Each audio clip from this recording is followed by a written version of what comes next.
Hay una gran oportunidad para nuevos descubrimientos, pasión y emoción para los técnicos vasculares en este espacio. Tienes que estar ahí, dedicar el tiempo a explicarlo y a lo que estás viendo. Si estás ahí y tomas la sonda de ultrasonido y lo haces tú mismo y les explicas, ellos lo adoran. En muchos de los pacientes tradicionales que se someten a una revascularización estándar, muchas veces esas heridas no sanan del todo bien. Yo creo que será fácil si tienes un mínimo de inteligencia emocional. Tú identificas de entre todos quién va a ser tu compañero de fórmula y esa es la persona a la que eventualmente le dices, escucha, ¿te importa si te digo que de vez en cuando habrá algunos casos complicados? Cuando colaboramos en el tratamiento de los pacientes, aún estamos en un proceso de aprendizaje constante sobre lo que observamos con el ultrasonido y cómo encajar todas las piezas, pero quizás eso podría influir significativamente en tu decisión sobre cuándo realizar tu cirugía de pie. Two vascular surgeons walk into a bar and come out with a podcast. We are talking everything vascular and not. Welcome to the Life of Flow podcast. Hola a todos, este es el podcast The Life of Flow, episodio número quién sabe cuál ya, pero aquí estamos de nuevo, listos para deleitar vuestros oídos y por supuesto para haceros sentir todas esas emociones. Directo a lo más alto de las listas. Páralo ya. Este es el desahogo número 4 sobre el tema de la arterialización. En este desahogo particular tuvimos al Dr. Brian Lipo, quien dirige las operaciones clínicas. Él es un DPM, dirige las operaciones clínicas en Hope Vascular and Podiatry aquí en Houston. Él es mi Robin, mi Batman, mi compañero y hemos pasado por estas batallas de arterialización durante muchos años juntos y creo que él tiene muchísima experiencia para compartir sobre el manejo postoperatorio y también es un reincidente en el Life of Flow y entenderán por qué digo reincidente cuando escuchen Jill Somerset, una verdadera experta, quien también aportará su valiosa opinión sobre el tema del manejo postoperatorio, el seguimiento y la vigilancia de la arterialización venosa profunda. Así que esperamos sinceramente que lo hayan disfrutado. Seguiremos compartiendo estas reflexiones ya que creemos firmemente que son una auténtica necesidad. Recuerden que esto es solo entretenimiento, así que una advertencia. Escúchenlos o no, depende de ustedes, pero esto es lo que hacemos a diario. Vamos. Aquí estamos de nuevo, muchachos. ¿Qué número de desahogo es este ya? 1, 2, luego Jill, así que este es el número 4, ¿no es así? Y qué mejor que tener este desahogo número 4 con 4 personas. Así es, qué inteligente de nuestra parte. Lo sé. Llevo ya un tiempo pensando en esta introducción. Es increíble, por cierto, Lucas está empezando a... No sé si está contando y, por cierto, no me refiero a este tipo. Estoy hablando de mi Lucas. Pero él conoce la secuencia del número que sigue. Así que creo que simplemente está como memorizando esto, ¿verdad? Y entonces yo digo 1, 2 y este es el mejor juego del mundo. A él le encanta gritar 3. De verdad, deberíamos añadirlo a una especie de jingle, ¿sabes? ¿Verdad? Vamos a empezar el podcast y yo solo digo 1, 2 y luego él salta y dice 3 y es como todo. Como que está tan orgulloso de sí mismo, ¿no? ¿En qué punto de nuestra vida nos perdemos y dejamos de celebrarnos a nosotros mismos? Estos niños es como que se levanta de un sofá del que nunca se había levantado y me mira como diciendo, ¿viste lo que hice? Me levanté del sofá y yo, ¿sabes? Aplaudo y le digo, ¡eso es increíble! Y él aplaude y entonces, ¿sabes? Nos ponemos a aplaudir y es como, chicos, acabamos de perder esto, ¿no? Es decir, deberías poder decir algo como, Jill, wow, ¿viste esa cosa tan genial que acabo de hacer? No sé, a lo mejor es algo tonto, ¿verdad? Como, no sé, alguna maniobra con tu vehículo o simplemente como, sí, o empacas la maleta perfecta, ¿verdad? O pudiste meter el equipaje de mano en el lugar perfecto donde todos decían, no creo que quepa. Eso es algo que me gusta mucho de Jill. Jill celebra cosas que la gente normalmente no celebra. Por ejemplo, ella hará un pat al final de un caso y si es de clase 1, ella como que aplaudirá y saltará de alegría. Lo sé, pero la gente se burla de mí. De hecho, me enviaste un mensaje ayer o hace 2 días y dijiste, hice algo realmente genial, no puedo esperar a escuchar. Y pensé que eso era fantástico y dije, espero que sea NB1, NB2 sobre la mesa. ¿No fue eso? Gracias por la mención. Hay que publicar Solo un recordatorio para todos nuestros oyentes. Existe una clasificación del flujo post DIVA, NB1, NB2, NB3. NB1, la arteria y el injerto descienden al mismo tiempo. NB2, los vasos nativos son lentos pero anterógrados. NB3, hay una inversión real del flujo. Bueno, hoy queríamos llegar a la conclusión de que, oye, habíamos hecho un DBA y aplaudimos. Por cierto, probablemente haya muchísimo más que analizar y desglosar sobre eso en el futuro, porque al final, en última instancia, creo que cuanto más lo medito, este número tan práctico que nos agrada es porque con toda probabilidad es el más seguro para todos, pero pienso que personas con 250 probablemente se las arreglarían bastante bien en ciertos escenarios. ¿Me entiendes lo que quiero decir? Algunas personas se verán más afectadas que otras y creo que ese número será personalizado. Basado en la cantidad de población indígena que tienen. Sí, exactamente. ¿Cómo basándote en lo que empiezas como al punto de Jill? ¿Cuál es tu path al entrar? ¿Sabes? ¿Entro con 2 en un solo vaso versus entro sin vasos o sin path demostrable, verdad? Estos son dos escenarios masivamente diferentes, ¿verdad? Uno tiene algo para empezar, uno recibirá un golpe más grande que el otro y entonces creo que sirve de guía para dónde va ese número. Pero de todos modos, creo que ese billete de 100 está seguro. Pasaremos a la siguiente etapa y ahora nos encontramos en el postoperatorio. ¿Quieres hacerlo tan pronto como sea posible, digamos, durante la recuperación? ¿Por qué le das tanta importancia a la PACU? ¿Qué tiene la PACU que consideras una fase tan importante de la atención? Porque si van a estar isquémicos van a ir directo a la sala de recuperación y más te vale actuar de inmediato. No digas nada. ¿Y tienes un pequeño sistema de ultrasonido que moverás y lo harás tú mismo? Bueno, llamaré al técnico de ultrasonido para que venga. ¿Cuánto te odia el ecografista? A propósito, Pues, ¿de verdad les lo encanta, dices? les encanta. Y dicen, esto es tan interesante. ¿Cómo lo haces? Creo que hay una gran oportunidad para nuevos descubrimientos, pasión y emoción para los técnicos vasculares en este espacio. Es tan emocionante y creo que hay una oportunidad tan grande para que estemos súper involucrados. Yo supongo, y aquí está, sabes, mi opinión, y al punto de Brian, es algo fuera de lo normal para ellos. Y probablemente, sabes, el técnico mayor que no quiere ser molestado con nada que sea diferente, sabes, puede de hecho. Quitemos al técnico mayor. Digamos que algunos técnicos pueden estar simplemente molestos por el cambio. Bueno, tú solo tienes que dedicar el tiempo Tienes que estar ahí, dedicar el tiempo a explicarlo y a lo que estás viendo. Si lanzas a alguien a algo, si solo les ladras una orden y ellos están batallando para, sabes, hacer lo que tú quieres, entonces te van a odiar. Pero si estás ahí y tomas la sonda de ultrasonido y lo haces tú mismo y les explicas y dices, esto es esto, ellos lo adoran. Sí, creo que se presenta una oportunidad para tomarte tu tiempo, ve a conocerlos, ¿verdad? Organiza un almuerzo educativo, crea esas alianzas y entonces todo será más fácil. Yo creo que será fácil si tienes un mínimo de inteligencia emocional. Será fácil, digamos que hay 4 personas y verás a la que está con su teléfono. La otra está con su Apple Watch y luego hay una que está totalmente metida en ello. Esa es probablemente la persona que al final se quedará. La cena ha terminado, todos se van y luego viene esa persona. Esa es tu persona, ¿verdad? Tú identificas de entre todos quién va a ser tu compañero de fórmula y esa es la persona a la que eventualmente le dices, escucha, ¿te importa si te digo que de vez en cuando habrá algunos casos complicados? Porque creo que lo más molesto es maniobrar esa maldita máquina por todas partes. Pues quiero decir, están locamente acostumbrados a ello. Oh, sí. Pero es grande, es incómodo. Cuéntame. Porque el punto es este. Creo que también puedes sentir dolor por el procedimiento, ya sabes. Sí, quiero decir, estás rompiendo válvulas, estás poniendo stents. O sea, hay otras cosas que podrían estar pasando. Podrías haber tenido un pequeño hematoma. Sí, pero el dolor es distinto. Y un plan diferente. Y sobre eso quiero que elabores. Por favor, elabora. Oye, hiciste los flujos de volumen, saliste del quirófano, estás súper contento, el paciente está en la PACU, te llaman por dolor. Es dolor en reposo. Tienen el dolor en reposo, el dolor característico, así que presentan dolor en reposo en la parte dorsal del pie, no en la parte plantar, donde se suele buscar o examinar, y también en los dedos, en el antepié. Y es el dolor en reposo típico que se observa cada vez que te llaman por un pie frío.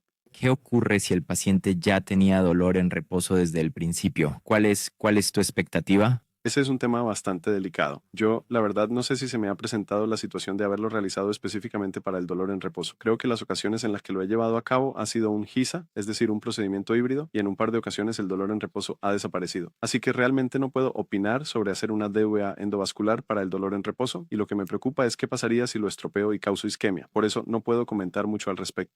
Entonces, ¿crees que el paciente, ya sea el hombre o la mujer, tiene dolor en reposo? Y ya habías realizado todo el trabajo previo necesario para evaluar el flujo. ¿Vas a hacer que un técnico regrese para obtener otro volumen de flujo? ¿Y qué valor numérico específico estamos buscando para que responda a esa medición? Pero en ese momento, de alguna manera, tienes que aplicar tu propio juicio. Debes comparar cuidadosamente lo que tenías previamente, verificar si es exactamente igual y si te encuentras dentro del rango que deseabas. Entonces creo que estás atascado. Creo que si lo tienes al 100, yo no lo bajaría a 50 porque no tengo ni idea de lo que podría pasar y podrías apagarlo todo. Así que hay que tener muchísimo cuidado de no reducir el flujo de salida en exceso de una manera demasiado extrema, empezar a embolizar y dejar solamente una única vena de drenaje, porque creo que eso es una receta segura para que tu DBA disminuya. Una o dos, creo que es demasiado poco flujo de salida. Pero no lo sé. Nunca se me ha presentado la situación donde haya volúmenes bajos de 100, verdaderos volúmenes de flujo de 100. Asegúrate de colocarlo en el lugar donde te sientas cómodo y que sea representativo de lo que está ocurriendo y que aún así sigas teniendo dolor en reposo. Me pregunto, ¿cuántas veces así de memoria te ha pasado que logras un flujo que te gusta, que está en el punto seguro y el paciente aún tiene un dolor severo que tienes que... Vale. 0-0. Entonces Sí, es una situación muy rara. No revisas los flujos de volumen, pause, y luego vas a la sala de recuperación y luego ellos tienen mucho dolor y luego haces los volúmenes de flujo y se ve que es mucho y entonces tienes que volver. Así que probablemente he estado midiendo volúmenes de flujo y luego como que estableciendo la relación, porque de nuevo lleva tiempo construir una relación para que la gente quiera venir. Así que probablemente en los últimos 6 a 8 meses he establecido esa relación y ahora tengo acceso fácil a un técnico de ultrasonido en la sala de operaciones. No siempre tuve eso. Cuando no disponía de eso, tuve, que yo pueda recordar, 1 o 2 situaciones en las que me dije, oh mierda. Así que fui y realicé las mediciones de los volúmenes de flujo. Estaban por encima de los 300 y simplemente les dije, chicos, vamos a volver a empezar desde cero. Enrollé, lo hice de nuevo y todo salió bien. ¿Por qué no simplemente ligaste ese sitio? Porque no me lo habías dicho. Bueno, eso es, bueno, pero yo creo que aquí está el punto de enseñanza súper importante para todos los que nos están siguiendo y es no esperen, ¿verdad? Sabiendo lo que sabemos ahora. No esperes, se va a estropear. Bueno, ni siquiera por un día o dos. No salgas del quirófano. Quiero decir, es que tienes los recursos, tienes a todos allí, acabas de hacer un gran trabajo, ¿sabes? A lo mejor quieres darte un choca, esos 5 y una palmada en la espalda. Pero de nuevo, no salgas del esta quirófano. es nuestra opinión en cuanto a que este volumen de flujo no está, digamos, establecido en datos duros. Así que creo que lo hablamos rápidamente. Bueno, pero esa es la razón exacta por la que tenemos nuestro propio podcast, para que podamos pontificar y decir lo que creemos que debe ser. Ya sabes, tómalo o déjalo, no me importa. Solo te digo, si estás en el quirófano y tienes todo disponible y tienes un equipo, lo más tonto del mundo me parece venir a la sala de recuperación, perder tu quirófano y tu personal, arruinar tu propio tiempo, hacer una medición de flujo-volumen a última hora del día para luego volver. Eso simplemente suena tonto. Así que tómalo o déjalo. Sí, ya lo he hecho en muchísimas ocasiones. Porque la verdad, no todo el mundo tiene la posibilidad de contar con ese recurso. Lo entiendo. Así que busca una forma de evitarlo. Mi consejo es diferente al de Luca. Luca dice, ya sabes, crea la relación, consigue los RBTs. No sé lo fácil que puede hacer eso. Mi consejo es que aprendas a hacerlo tú mismo, idiota. No es tan difícil. En realidad no lo es. Así que eso es todo. Bueno, creo que hoy tenemos a Jill y a Brian con nosotros y de verdad aprecio que dediquen su tiempo. Es sábado, así que esto demuestra lo famoso que es este podcast. La gente se toma un tiempo de sus familias para acompañarnos porque es increíble. La idea aquí es hablar un poco de lo que sucede después y cómo abordamos esas decisiones difíciles en las primeras semanas.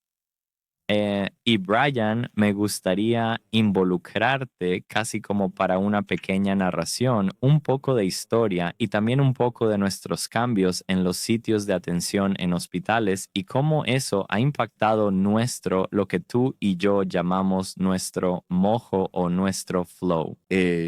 Cuéntame un poco esta historia sobre la materialización desde tu perspectiva, lo potencialmente disruptivo que fue y lo diferente que tuviste que replantearte las cosas, y cuéntame un poco de eso porque esta es la parte de la historia. Esta es la reconstrucción, la espera, la paciencia, todas estas cosas que hemos tenido que aprender juntos. Sí, o sea, creo que desde el punto de vista de la podología es sin duda algo que se sale completamente de la norma y creo que eso es ahora mismo lo más complicado de enseñar, es enseñar cosas que no están en los libros de texto y enseñar a los médicos a realizar procedimientos y a hacer cosas que están un poco fuera del estándar o de la norma. Es una nueva normalidad, pero no es el estándar actual, creo, en general. Y así que creo, sabes, cuando empezamos esto al principio, sabes, todavía recuerdo el primer caso que hicimos y como que me advertiste, oye, vamos a tener que cortar estos dedos. Y yo dije, bueno, espera un minuto, ¿por qué? A mí me parecen bien y ¿por qué tengo que esperar por esto? Y creo que definitivamente hay una brecha de aprendizaje y educativa desde el lado de la podología en cuanto a, ¿sabes?, cuándo es el momento adecuado para intervenir.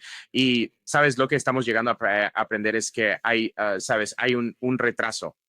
Y esa demora, creo, es muy incómoda para muchísimas personas.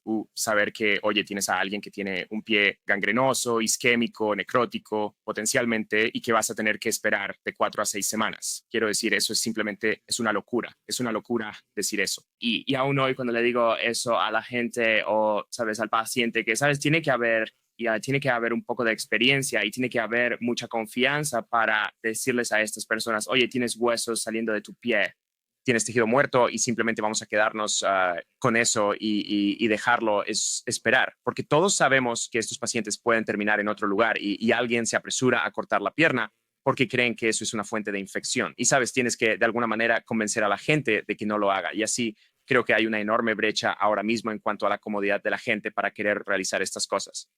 Creo que gran parte de eso viene, ¿sabes?, del trabajo que todos estamos haciendo, pero también creo que viene de la experiencia, ¿sabes? Podría pasarme el día entero diciéndole a la gente que no cierre una herida. La realidad es que lo van a cerrar hasta que fallen y desafortunadamente creo que estábamos en la misma posición, ¿sabes? Tú me dirías que no lo cerrara y tenemos probablemente una relación única, diferente a la mayoría, donde nos respetamos y confiamos en las opiniones del otro. Así que cuando me dices algo, intento escucharlo lo más que puedo y hago caso a la advertencia, pero hay veces que estoy en el quirófano y pienso, vaya, eso sangra de maravilla.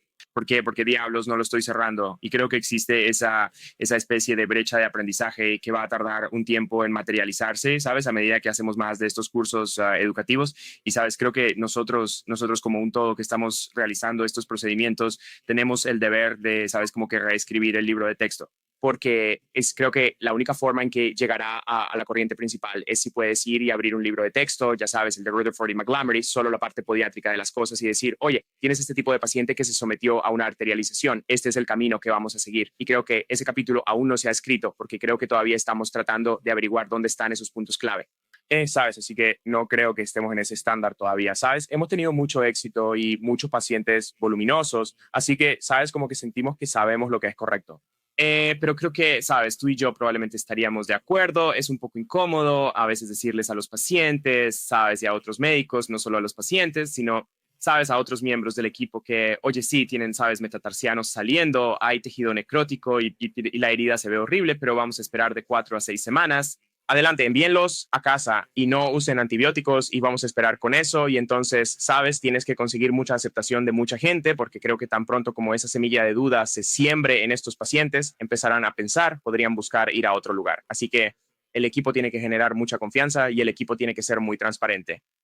Y creo que hay que ser muy honesto con respecto a lo que está sucediendo. Creo que hay que proporcionar toda la información que se pueda, pero creo que esa es más o menos la situación en la que nos encontramos. Brian, ¿podrías darnos así como algunos puntos clave, o sea, rápidamente algunas ideas principales sobre las diferencias en cómo manejas lo que sería una revascularización normal versus una DBA? Esto desde la perspectiva de la podología. ¿Cuáles dirías que son las principales diferencias en tu opinión? Típicamente, desde la perspectiva de un podólogo, alguien llega, se le realiza un procedimiento arterial normal y está listo para la cirugía el mismo día o, sabes, en unos pocos días. Normalmente, si alguien tiene un dedo necrótico, se somete a una revascularización y le quitas el dedo el mismo día o un par de días después. Y luego cierras la herida y con suerte el paciente sana. Eso ha sido la norma hasta hace relativamente poco tiempo. Con la población de DBA es considerablemente diferente, ¿sabe? Puede que tengan ese dedo necrótico. Bueno, te van a hacer el DBA y luego te vas a sentar a verlo. Y puede que tengas que quitar un dedo del pie solo porque te preocupa la infección, pero no vas a cerrar esa herida y no vas a resecar ese metatarsiano. Vas a dejar eso abierto, la cabeza metatarsiana sobresaliendo de la herida y lo vas a dejar así de 4 a 6 semanas hasta que esa DBA haya madurado lo suficiente como para que puedas volver y hacer un footscaping donde remodelas la cabeza metatarsiana y recuperas el resto del pie. Pero es un proceso más largo, sin embargo, creo que al final podríamos llegar al mismo tiempo a ese punto de sanación, ¿no? Porque siento que en muchos de los pacientes tradicionales que se someten a una revascularización estándar, muchas veces esas heridas no sanan del todo bien. bueno, sabes, un bypass es para un tipo de población de pacientes diferente, me parece, pero creo que con la revascularización estándar, como harías, sabes, no creo que sea tan simple como que tomes el dedo del pie y se cure. Sí, me doy cuenta de que hay fallas con eso, si acabas como en el mismo punto, si dejaras esa herida abierta. Así que Bueno, es como... pero yendo al grano, haces una amputación en guillotina en la mayoría de estos pacientes y luego vuelves para una segunda intervención. Sí, quiero decir, yo creo que eso es lo que mejor funciona. Todavía pienso que hay, sabes, muchísimas incógnitas. Es realmente difícil cuando tienes a alguien que simplemente tiene un hallux gangrenoso y tienes que decirles que vas a realizar una amputación de guillotina. Sabes, creo que ciertamente, sabes, de nuevo, es estar cómodo con lo incómodo. Y creo que, sabes, tomas un primer dedo del pie y no sana. Luego tomas ese primer rayo y tampoco sana. Luego lo desbridas e intentas poner un injerto encima y no sana. Haces la transmetatarsiana, 3 semanas, 3 meses después está curado. O ni siquiera, ¿sabes? A veces son de 4 a 6 semanas y ya estás en el lecho de tejido granular y haces el injerto de piel y estás en el, ¿sabes? Espectro de remisión del pie diabético. Así que, aunque creo que las transmeds abiertas son mucho más exitosas en esta población de pacientes, creo que es muy incómodo para mucha gente llegar a ese punto. Y creo que, ¿sabes? Corro la misma suerte, ¿sabes? Tenemos varios pacientes que han tenido arterializaciones y, ¿sabes? Incluso a día de hoy, ¿sabes? Creemos que podemos salvarles el pie. Pero, sabes, estoy llegando a darme cuenta de que puedo predecir que estos pacientes de todas formas terminarán con una transmetatarsiana y no deberíamos haber llegado a eso más rápido. Nos estamos haciendo un flaco favor a nosotros mismos y más importante aún, les estamos haciendo un flaco favor a nuestros pacientes al, sabes, tomar un pedacito aquí, lo predicamos, decimos, bueno, no queremos ser esa carnicería, sabes, no queremos solo cortar aquí, cortar allá, sabes, dejar que estas heridas mueran y luego traerlo de vuelta para una TMA, pero creo que a veces la gente necesita ver eso. Ya quiero decir, odio decirlo, pero creo que algunos, sabes, especialmente con las familias, creo que las familias necesitan ver, sí, bueno, sabes, el doctor Lipo y el doctor Monteros dijeron que iba a perder estos dedos, pero cuando él dijo eso, los dedos nos parecían bien. Y creo que ahí, y creo que eso aplica a mucha gente que realiza estos procedimientos por todo el país, es que es muy incómodo decirle a la gente que tiene dedos sanos, vamos a proceder a amputarlos todos y conseguir que sanen. Pero yo personalmente creo, por lo que he observado, que al hacerlo temprano, los pacientes se curarán mucho más rápido y se mitigarán todos los pasos que suelen venir después. Esto implica hospitalizaciones adicionales, procedimientos adicionales, tanto en el ámbito de la podología como en el vascular. Sabes, no se trata solo de mí, ¿verdad? Verás, si esa DVA está inactiva o hay un problema con los volúmenes de flujo o hay algo que deba retocarse, todo eso tiene que lograrse para que puedan llegar al punto de curación. Así que, sabes, soy cauteloso al decir que la transmetatarsiana en guillotina es la única opción para todos estos pacientes. Pero basándome en lo que he visto, sí creo que es el caso. Creo que si quieres que alguien se recupere, podemos predecir con bastante exactitud si se opta por la guillotina, la trayectoria y el cronograma de recuperación para esos pacientes. Con estas amputaciones aisladas y más en particular, creo que las amputaciones del hallux y del primer radio, simplemente me cuesta mucho por una razón u otra, conseguir que esos pacientes cicatricen de una forma más expedita y de alguna manera de una forma más dirigida. Encuentro que solo persisten y... Como de forma predictiva, ¿no? Es... Predictivo, claro. Me encantaría poder predecir, ¿sabes? Los resultados. La capacidad de predecir es verdaderamente complicada. Yo, ¿sabes? Estoy completamente de acuerdo con Brian en el sentido de que trabajando juntos hemos llegado a la conclusión de que probablemente a todos les irá mucho mejor a la larga con una TMA de guillotina. El problema es que esa es una forma demasiado simplista de solucionar un problema, ¿verdad? Quiero decir, es bastante mutilador y parece que sí, si piensas en el hecho de que pasamos de una amputación por debajo de la rodilla a la guillotina, eso es enorme. Pero nosotros, ¿sabes? Como científicos que estamos impulsando esto, no podemos simplemente quedarnos ahí, no podemos aceptar eso como el mejor resultado posible, ¿verdad? Es decir, todavía necesitamos averiguar por qué el resto no está funcionando o ayudando y por qué no somos capaces de hacer esto de una manera mucho más eficiente.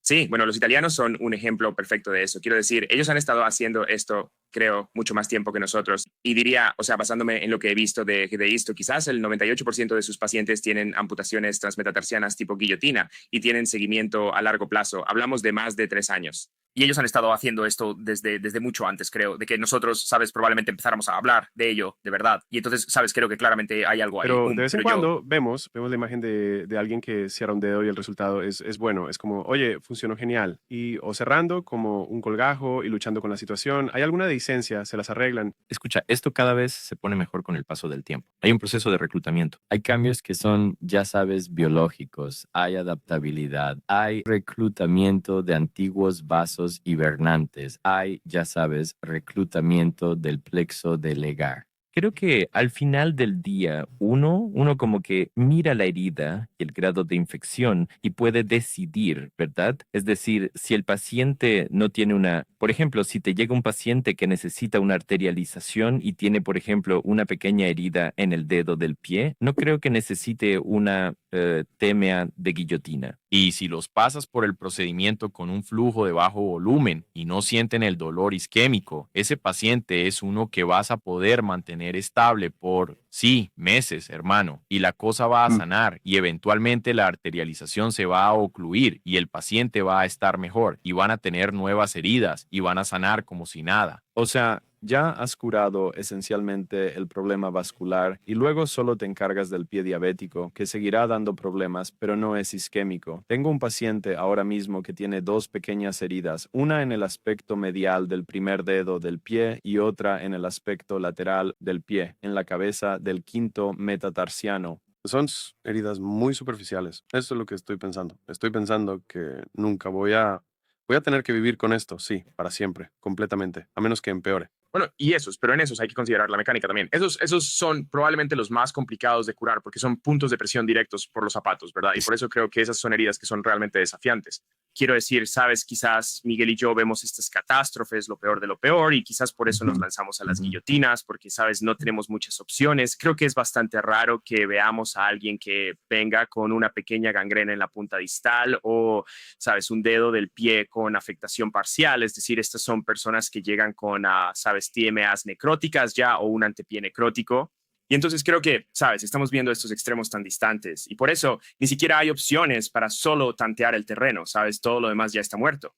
Así que, sabes, quizás eso también sea algo, porque, sabes, lo escuchamos cuando vamos a estos cursos y mientras hablamos, la gente de ahí fuera dice, oh, sabes, pude curar el dedo del pie sin problema.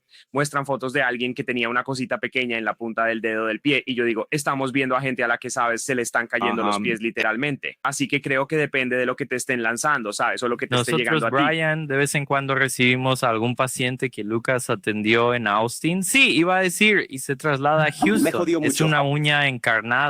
No es una uña encarnada que le estoy enviando para que usted la archive. Así que le acabo de enviar como 3 de nuestras fotos. Aquí estamos viendo muertos, literalmente caminando con pies que salieron de cuentos de la cripta. Herida. O sea, ¿qué estás mirando? Tenía una herida debido a una uña encarnada en el dedo del pie. Se curó. ¿Es una uña encarnada? Sí, son las dichosas uñas encarnadas. Son siempre las mismas y tan fastidiosas uñas encarnadas. Y luego ella viene a mi oficina porque se mudó a Houston y me dice, oh, Dios mío, mi pie se siente mucho mejor, no tengo dolor en reposo, puedo caminar.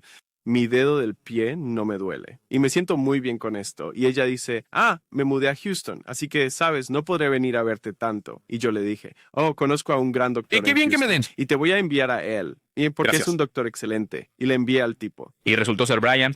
Estabas hablando de Brian Lipo. Tienes que ocuparte de ese problema de la uña del pie. Ay, Dios mío. Sí. Se me acaba de ocurrir una idea excelente sobre esto. Pido disculpas a todos los pacientes y familiares de pacientes que escuchan los podcasts. Obviamente tenemos que tomarnos esto muy en serio, pero por eso el foro que usamos es el que ustedes usan y tenemos la oportunidad de divertirnos un poco, pero tengo que ser consciente. Es una anécdota aparte y un saludo para ti porque sé que todavía estamos en medio de todo esto, pero tuve a la hija de alguien que salió de la sala de operaciones y me preguntó, Cassie, ¿cuál era el volumen de flujo? Y yo me quedé como, ¿qué? Y ella, lo sé. Y yo como, disculpa, ella como, sí, ¿cuál fue el volumen de flujo? Y yo como, 982. Ella como, está bien. Y yo como, ay, Dios mío. Y es que ella como ha estado siguiendo el podcast, así que como sabía todo sobre el procedimiento. Y bueno, de todos modos, pido disculpas por mi lenguaje soez. con los pacientes Sí, esto tenemos es parte este de humor lo que negro. hacemos porque- y nos ayuda a mantener a raya nuestra propia locura interna. Pero somos muy profesionales y te tomamos con la mayor seriedad cuando estamos ahí para ayudarte a ti o a un miembro de tu familia. De todas maneras, pero aún así nos vamos a divertir un poco aquí. Así que disculpa. Ahora, esto es lo que está sucediendo. Entonces, ¿dónde, Brian, sabes de dónde viene esta idea de las 4 a 6 semanas? Como lo mencionamos, ¿sabes de dónde vino? Sí, sabes, yo no lo sé, creo que eso es más o menos lo que me empezaste a contar, así que me quedé como, Sí. de acuerdo. Y yo también, eso me lo inventé yo. Todo esto ha sido una manipulación. Sí, no, bueno, las 4 a 6 semanas y te diré por qué. Cuando miras el registro de Alkmaar, estaban viendo la tensión transcutánea de oxígeno en todos estos pacientes y pudiste ver que a las 4 o 6 semanas, cuando empieza a alcanzar su punto máximo, Sí. y sigue subiendo, En la cima. ¿verdad? La tensión transcutánea de oxígeno, específicamente en aquellos registros donde se le hizo un seguimiento muy, muy cuidadoso. No se le dio ese seguimiento tan diligente en el estudio PROMISE 2. No, en el estudio de Alkmaar. Y de ahí es de donde salió ese punto de datos. Y aquí está el por qué. Pero sabes que eso me duele el cuerpo, de verdad, muchísimo, porque siento que esa es una forma muy, muy rudimentaria. Ahora, Es un registro de unos pocos pacientes en el que vemos una señal, pero no está más allá de una duda razonable que tengamos esto tan claro. Lo utilizo como una guía. Y digo 3 meses, porque es a los 3 meses cuando se estabiliza. O sea, algunos, por ejemplo, puede que se mueva un poco más. Así que los estás forzando aún más. Les dices a la gente que son 12 semanas, 12 con, semanas. con el dedo del pie muerto. Pie muerto. Diles que te vas a casar conmigo. Te casas Me vas conmigo. a enviar fotos por cada día o probablemente los próximos 6 meses. Cada día, pero enviando cada fotos de pies. ¿Recibes Sí, fotografías cada día? no sé si contaría con la capacidad. Pero Jill está examinando a estos pacientes, ¿verdad? Así que quiero decir, creo que Jill podría aportar mucha información sobre este cuestionable periodo de 4 a 6 semanas. Porque Sí, quiero decir, por eso están mismo, viendo... por eso, exactamente, Brian, por eso era que yo estaba preparando todo el escenario para que Jill pudiera intervenir. No quería interrumpir. Estaba esperando mi propio momento. Así que cambiando de tema, parece que, y hay otros parámetros, chicos, ¿verdad? Hay parámetros como el tejido de granulación. Empiezas a ver que sana. ¿Saben ustedes qué es el signo de la piel de serpiente? Los pacientes vienen y literalmente los trozos de piel vieja se van desprendiendo y no hay de verdad Más nada delgado, más ya lo sé. delicioso que simplemente quitar Me todo fascina eso. eso. Me encanta, ¿sabes? No me importa si es solo por usar La el gente de la término, pero oficina aquí está mi creen que soy momento del raro. día como doctor reventador de granos. Me encanta cuando tengo la oportunidad de hacer eso porque le gano a Brian para llegar primero a la habitación. Porque a Brian le fascina hacer eso, ¿verdad? Pero si logro entrar yo primero, entonces me pongo los guantes, tomo una pequeña cuchilla del número 15 y empiezo a hacer como chu, chu, chu, chu, chu. Y yo, Él llega con sus guantes especiales y toca los pies. Y yo, oye, ¿qué estás haciendo? Es mi trabajo. ya sé.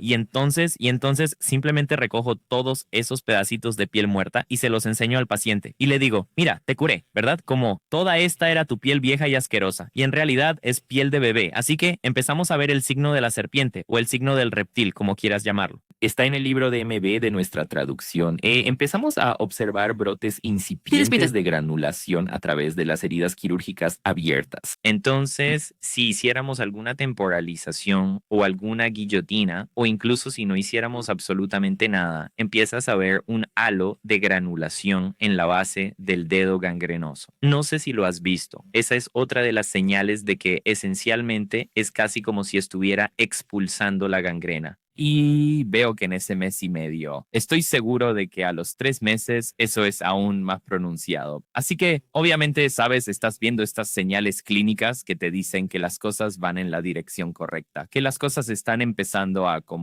hay una recombustión. Pero aparte de estos datos antiguos, no tenemos nada que te diga categóricamente, porque esto de los 3 meses que dices suena muy seguro, pero suena realmente como estúpido, porque eso no es bueno para el paciente ni para la atención médica, ¿verdad? O sea, que el paciente se vaya a casa. Desde el momento en que no, a mí no me interesa para nada ese Promise Guns. Estoy diciendo que nuestro equipo, Sí, claro. en un plazo de 8 semanas, En ese el caso, paciente ya procede a está fuera publicarlo. y listo, completamente curado. No, claro que sí, estamos llegando a eso. Pero lo que quiero decir es, mira, aquí está Es el que en punto, Promise ¿sabes? 2 decía Yo, meses. permíteme hacerte una pregunta. Todo esto no es para explicarte las cosas de forma condescendiente. Es como ponerte la pelota en bandeja. Si tuvieras una forma en la que yo pudiera decirte, oye, a los 2 meses o a las 4 semanas o incluso a las semana, este paciente ya está listo para su reconstrucción de pie. ¿Seguirías esperando los 3 meses? No, pero yo necesito saber eso. Ahora Exacto. mismo estoy operando en un ámbito de ¿Ves? mucha ignorancia, así que voy a ser súper Así que conservador. Sí. basándonos en todo eso y sabiendo que hay algo que potencialmente podríamos examinar, me gustaría presentarles a nuestra ¿Vas a próxima interrumpirla? oradora. No, mejor me callo y la dejo a ella. Dun, dun, dun, dun, dun, dun. Bueno, me encanta esta conversación porque siento que es un poco una forma de arte y algo único para cada paciente. Así que tenemos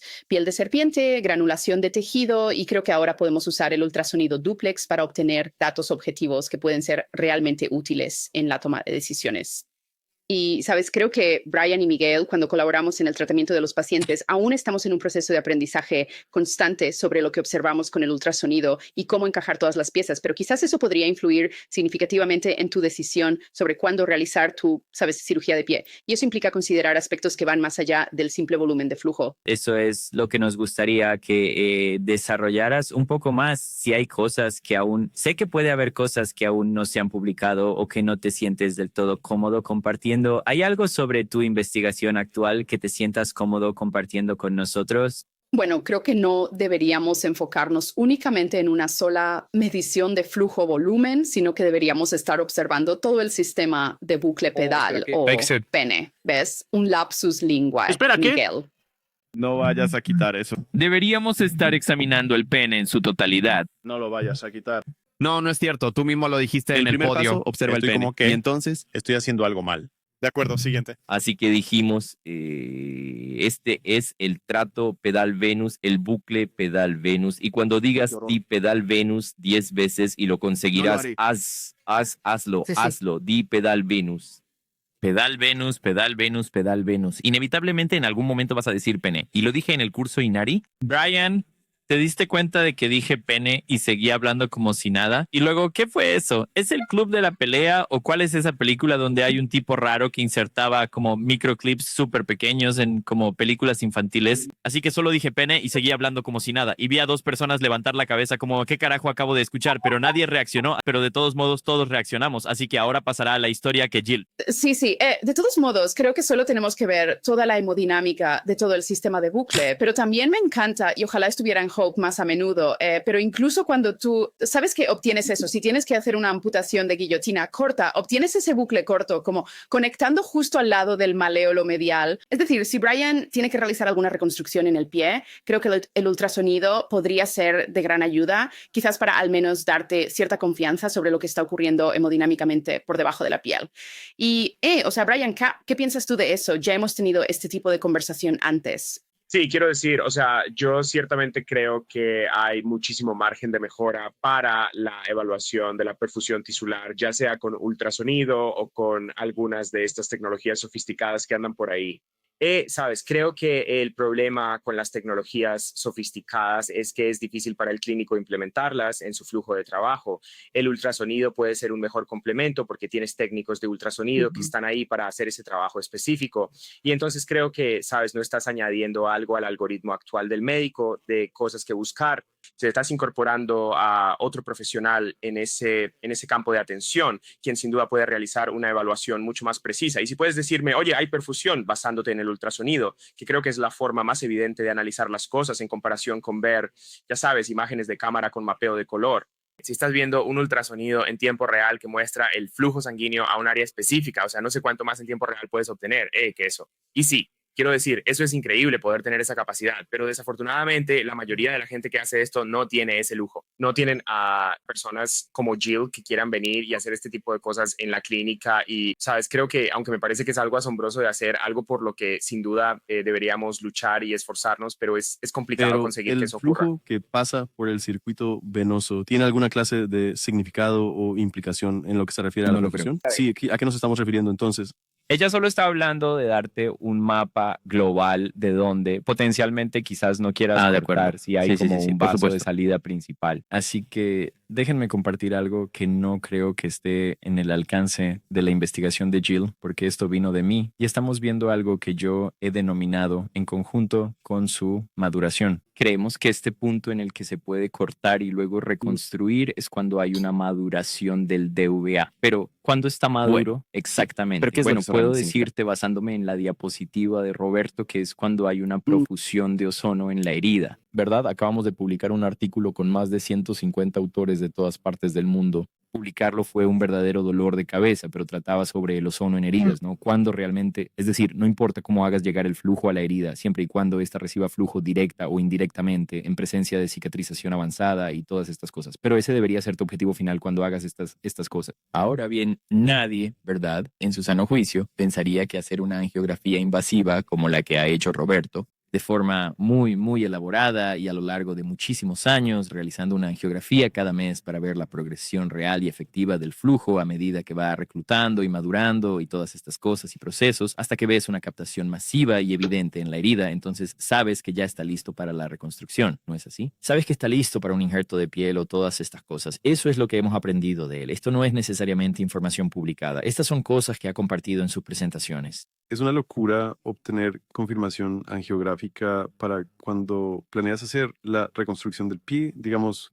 No creo que sea una locura, pero sí hay una manera, pero Yo- creo que deberíamos esforzarnos por encontrar métodos no invasivos para Estoy de acuerdo, darte... estoy de acuerdo. Pero ahora mismo con lo que tenemos creo que es una gran Correcto, estrategia. correcto. O yo No también sé estoy si de acuerdo. diría que es genial. Yo creo que es inaceptable. Es aceptable, pero no es nada grandioso. No es nada bueno. Si tú, sabes, lo que pasa es que haces eso y dices, ah, sí, se ve genial. Y luego el paciente regresa con un pseudoneurisma y tuvo que ser intervenido porque tú necesitabas hacer este gran procedimiento. No es nada bueno. Lo estás haciendo... Bueno, tú solo pones el dilatador, la microvaina. ¿Y cuando has visto un pseudoaneurisma? Sí, y luego puedo hablarte de todos los recursos que estás desperdiciando al intentar hacer todo esto, ¿verdad? Y el contraste, estás exponiendo al paciente y la radiación a ti mismo, es que no vas a ganar esta. Si hubiera una forma de poder darte esa certeza con algo no invasivo, la tomarías, ¿verdad? Pero no Exacto. estábamos ahí y creo que eso es algo que estamos viendo con esperanza. Aquí dentro, en nuestros datos, es que estamos haciendo que nuestros técnicos observen atentamente estos cambios. Y yo no puedo compartir los detalles porque aún no lo sabemos, pero estamos intentando observar diferentes aspectos a nivel de la piel, tratando de identificar cuál podría ser ese punto de maduración. Y creo que tenemos esta hermosa herramienta de ultrasonido que podemos aplicar en la zona de la herida y con la configuración correcta del ultrasonido podemos detectar el flujo que nos da ciertos parámetros hemodinámicos que posiblemente puedan sugerir maduración o ya sabes otras cosas que apunten hacia, ya sabes, la cicatrización de la herida. Yo creo que es un ámbito muy interesante para analizar estos datos que estamos recopilando. Es una base de datos muy completa, pero creo que estamos ante algo que me parece realmente fascinante y muy útil para la toma de decisiones. Y en este momento estamos, ¿sabes? Es simplemente tienes toda la razón. observación. Así que, ¿sabes? He visto ecografías donde no encontramos absolutamente nada de estas cosas, pero ya estamos en la marca de las 6 semanas. Y le doy luz verde a Brian. Ir directamente a realizar la operación. Sí, Y después, ¿con qué frecuencia de verdad salen a la perfección esas cosas? No lo sé, no hemos revisado los datos y punto. Ahora mismo, lo único que estamos haciendo es fijarnos realmente en estos detalles de la ecografía. Y nos aferramos a esta cuestión de la marca de 4 a 6 semanas que está como grabada en nuestra mente. Y la idea sería que una vez que hayamos recopilado, digamos, 40 o 50 de estos casos, empezaremos a analizar los datos y a preguntarnos, de acuerdo, ¿cuántos de estos fueron un éxito rotundo? ¿Y cuántos de esos grandes éxitos se dieron en el contexto de estos hallazgos? ¿Y hay alguna relación que sea estadísticamente significativa? Porque entonces en ese punto podemos, en perspectiva, salir y hablar contigo, con Giacomo, con toda esta gente y decir, oigan chicos, aquí hay un hallazgo que creemos que es una buena manera de decir cuándo reconstruir, cuándo no reconstruir, porque incluso puede ser una buena forma de decir, oigan, tenemos cambios realmente buenos en la base del dedo del pie. Quizás ni siquiera cortemos el dedo, ¿verdad? Es decir, quizás se cure solo. Entonces, Brian, ¿estabas diciendo algo? Sí, Lucas, mencionaste un punto interesante.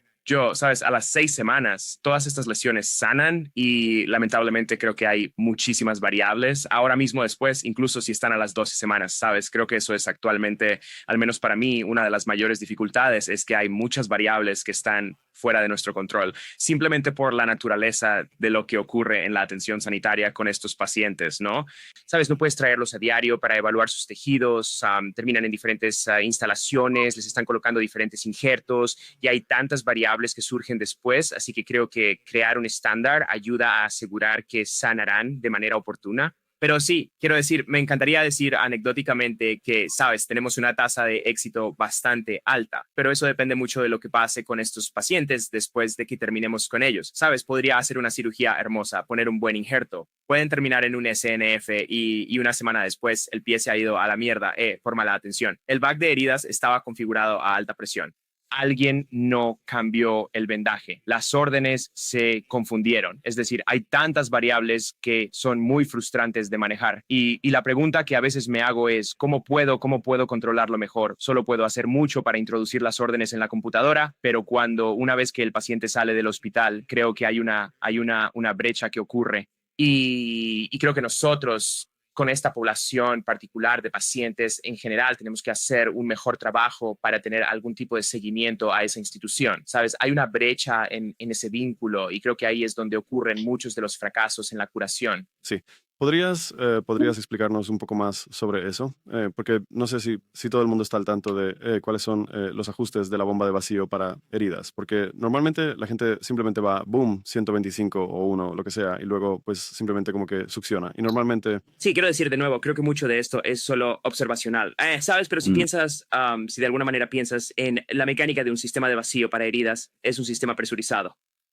Y cuanto mayor es el ajuste de presión, más trauma creo que se le crea al tejido en primer lugar. En segundo lugar, creo que colapsa fácilmente las vénulas distales que están alimentando esas heridas, las colapsa hasta el punto en que se necrosa el sitio de la herida.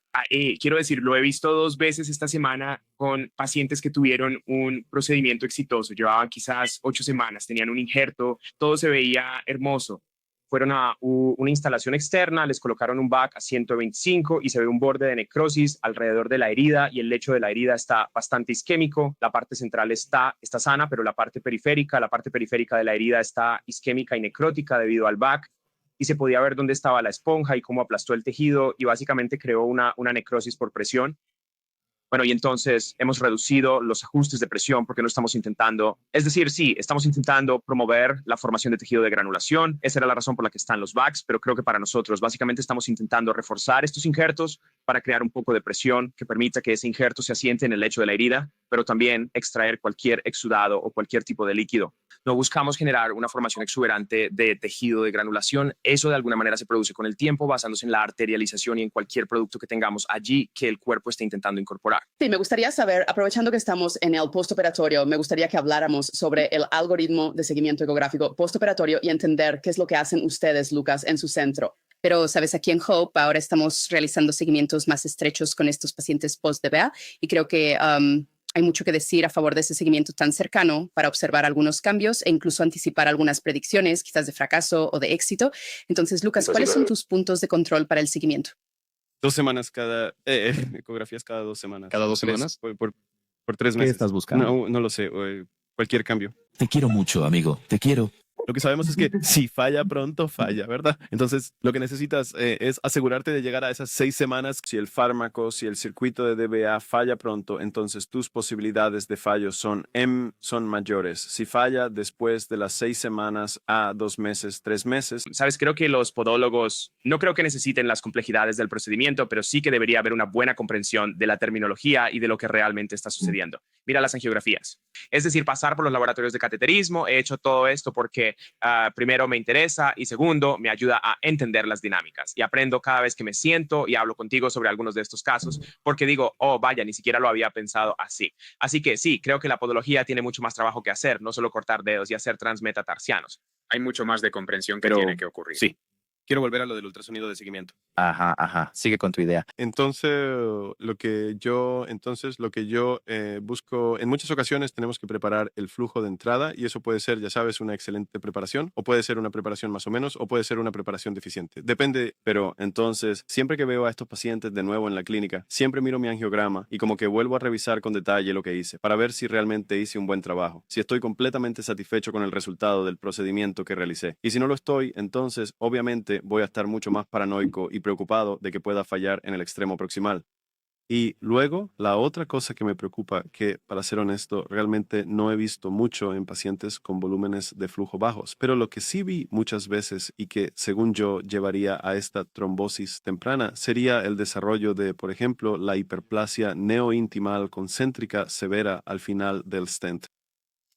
Así que eso es lo que... ¿Tú lo ves a menudo? Solía verlo con más frecuencia. Ahora no lo veo tan a menudo, especialmente desde que he reducido los volúmenes de flujo, lo cual en cierto modo es que tiene un 1000% de sentido, porque eso es, en efecto, una respuesta al barotrauma mecánico provocado por el golpe sistólico. Así que en el momento en que ese golpe es menor, creo que sí. Pero son precisamente esos detalles los que yo siempre busco. ¿Cómo se manifestaría eso en una ecografía?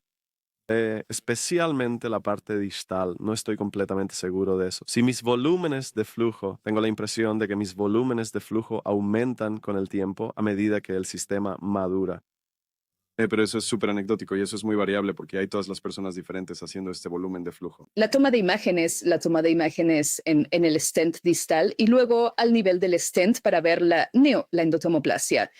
Pero también al analizar los cambios en la hemodinámica, en el volumen de flujo y otras cosas distales al stent, como la parte media y distal del pie, creo que eso sería información muy útil. Así que yo esperaría que hubiera una diferencia en la estructura de la forma de onda, ¿no es así? A medida que Por supuesto, podría ser menos pronunciado. A medida que madura pensarás que será menos pronunciado. Yo esperaría Solo que fuera estoy más bromeando. pronunciado porque Sí, va a estar un poco más amortiguado. perderá intensidad al madurar. No, creo que al madurar realmente empieza a verse más como una arteria. Escuchen, chicos, antes de que nos desviemos más. La resistencia al flujo, entonces debería haber menos volumen de flujo, ¿no? A menos que reclutes más, y eso iría en contra de eso, y entonces podría haber más volumen de flujo. ¿Estás lista Supongo para que sí. vayamos cerrando? Sí. Hagámoslo. Jill, ¿algún comentario de salida, algo que te lleves hoy de esta conversación?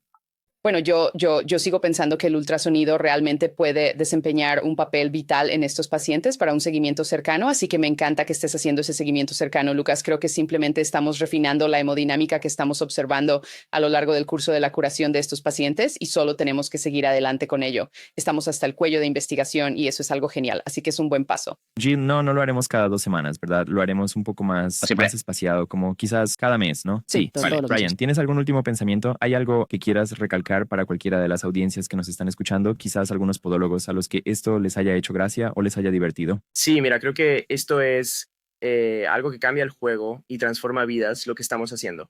Creo que es raro, ya hemos hablado de esto antes, creo que es raro en nuestras vidas que veamos un procedimiento que realmente pueda afectar a una enorme población de pacientes. Así que creo que con eso solo va a tomar tiempo para que podamos evaluar a fondo y entender las vías para lo que es mejor para estos pacientes. Creo que cuanto más nos mantengamos todos comprometidos y trabajemos juntos, lo lograremos. Es nueva tecnología, es muy emocionante como podólogo que realiza la preservación de extremidades. Es emocionante poder ofrecer estas opciones a pacientes que de otro modo habrían perdido la extremidad. Y entonces creo que este tipo de foros, todo lo que se está haciendo, es genial para el avance de la tecnología desde el punto de vista de la podología.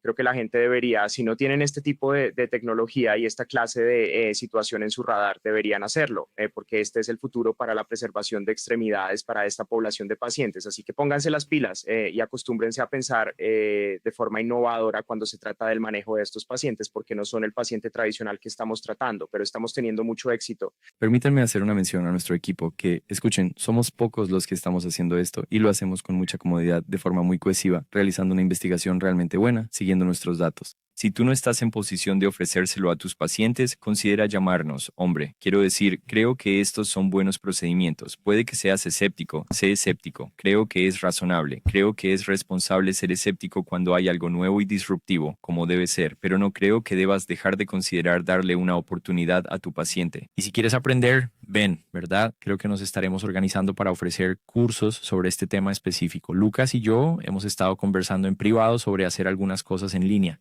Haremos lo posible por continuar, pero creo que hay pacientes que están que ahora mismo no están siendo atendidos y que podrían tener una oportunidad. Así que cualquiera que esté ahí fuera considere permitirnos ser parte de su equipo extendido para ayudarle a navegar algunos de estos casos. Muchísimas gracias a todos. Que tengan un fin de semana muy bendecido y nos vemos en algún momento en el futuro.